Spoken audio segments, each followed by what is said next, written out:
welcome to the CNBC-TV18 special. I'm Shereen Bhan. We're coming to you from San Francisco, which is playing host to Salesforce's annual event, Dreamforce. And joining me now to talk about the road ahead for Salesforce in India is the Chairperson and CEO of Salesforce India, Arundhati Bhattacharya. Ma'am, it's always a pleasure. Thank you so much for joining us here on CNBC-TV18.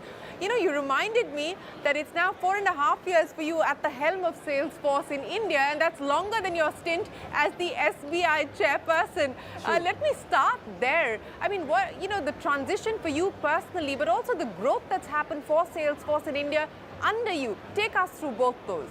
So, if you ask me for my personal growth, I think it's been a very energizing journey. I've learned a whale of a lot. I've learned, a different domain, how you negotiate that. I've tried also to find how best I can contribute to this organization, because what I bring to this organization is the outside-in view, the view of the customer and where the customer pain points are so that they can be resolved by our people and engineers over here. Other than that, of course, I've also learned to work a lot with a younger generation. Yeah. In fact, multiple generations. Because, we have people who are in their early 20s, and I'm, of course, in my late 60s. So you can imagine, the kind of people that I'm working with. And their requirements, their priorities, what really satisfies them, what energizes them is entirely different from the way we used to work. So I think I've learned a lot about people, I've learned a lot about technology, I've learned a lot about customer service and delivery, which I don't think, I had done in SBI. Other than that, of course, I'm very happy about the fact that India is growing well. So there are two parts to the India operation. One, of course, is the global hubs, which does a lot of our innovation work, our product and engineering work, also our support work. So there are a number of global support hubs out in India, and they have been growing very, very well. We were about 2,500 people then, we are about 13,000 now. So that's been a massive growth in 4 years' time. And on the other hand, my sales, which was earlier also about, we had only about 300 people, we have about 800 people today in our go-to-market, initiatives. There too, we have been doing very well. For the last 2 years, India has been the fastest growing country in the Salesforce domain. And I'm hoping that we'll be able to make it 3 years in a row. But that's to be seen, because there's enormous competition amongst countries to ensure that we are getting the right things out. But I think with Agentforce, that we showcased in our Dreamforce today in the keynote, it's going to be a game changer, absolute game changer, and it's something which I believe will improve the level of services that we are able to provide to our nation, because our nation is a very populous nation, and it's very difficult to really cater to people's requirements because of the sheer size of the population. Now, we always knew that technology was required to solve this, and now we have that technology. So I think, I am actually quite happy about the change that I made. When I did make the change, there were a lot of naysayers. I personally was, not at all sure I was doing the right thing. But now I think, I did absolutely the right thing. You made the right decision at the right time, and it's worked out well for you. There's a lot that you packed in there, Ms. Bhattacharya, so let me pick up on each one of those. And let's start with the big announcement that's come in from Mark Benioff here at Dreamforce, which is to talk about Agentforce in collaboration with NVIDIA. You said you believe that this is going to be a game changer. Why do you say that? Why do you think that this is going to reimagine sales tech as we know it? So, the thing about Agentforce is that it can be autonomous. So you don't really need, to have a human in the chain all the time.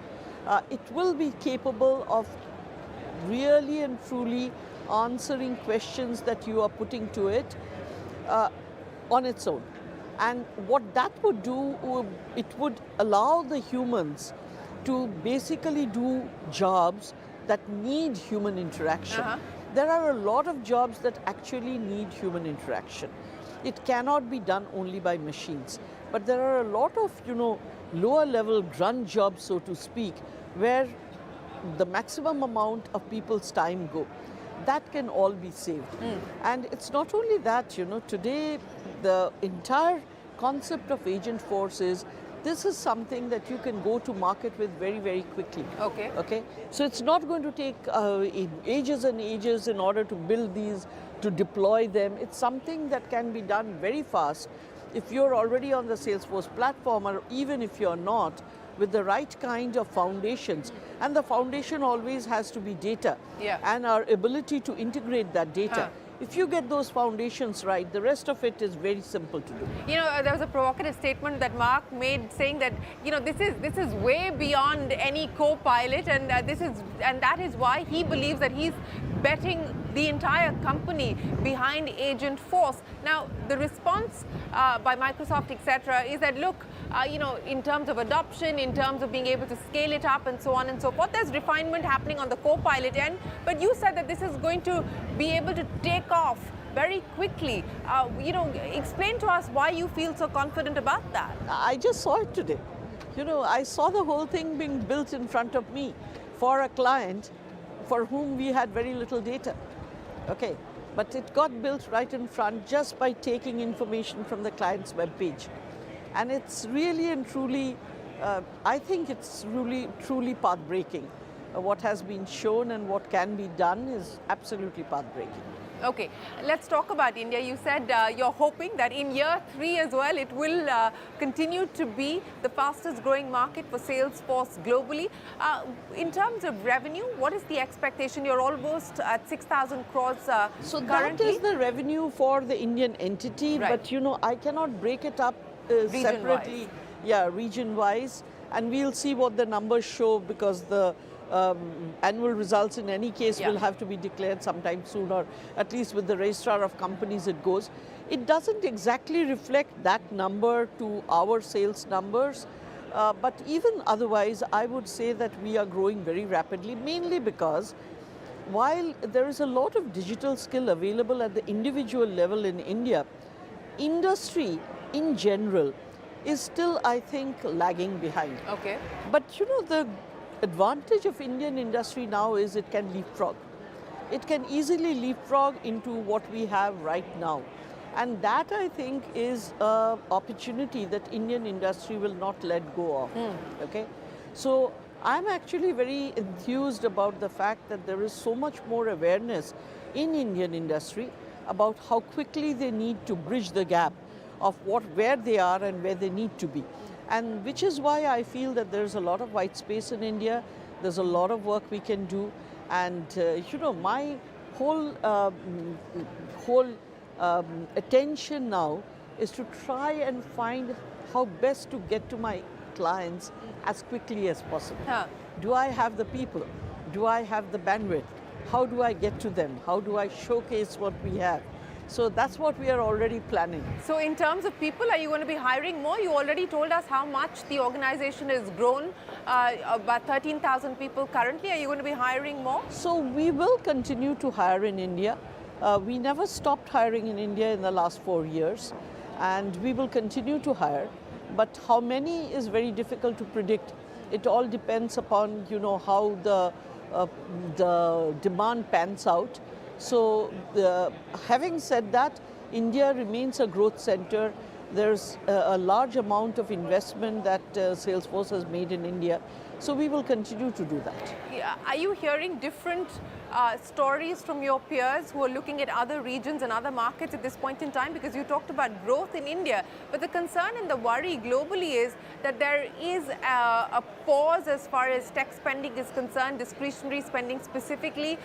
What are you hearing from your peers? So one of the things, of course, has been that, the developments are coming at such a fast pace that there is some amount of hesitation on the part of customers as to whether they should go for this or they should wait further. But you really can't catch a falling dagger. You have to take the jump at some point of time or the other. I think the kind of offering that we have brought with Agent Force is very compelling, is really compelling. And therefore, I think, this is something that people will go for. We also try to make sure that if we are doing any further advances on these, it will not negate the kind of spends that you have done earlier, that it will build on it. Right. It will not require you to sort of throw it away and build all over again.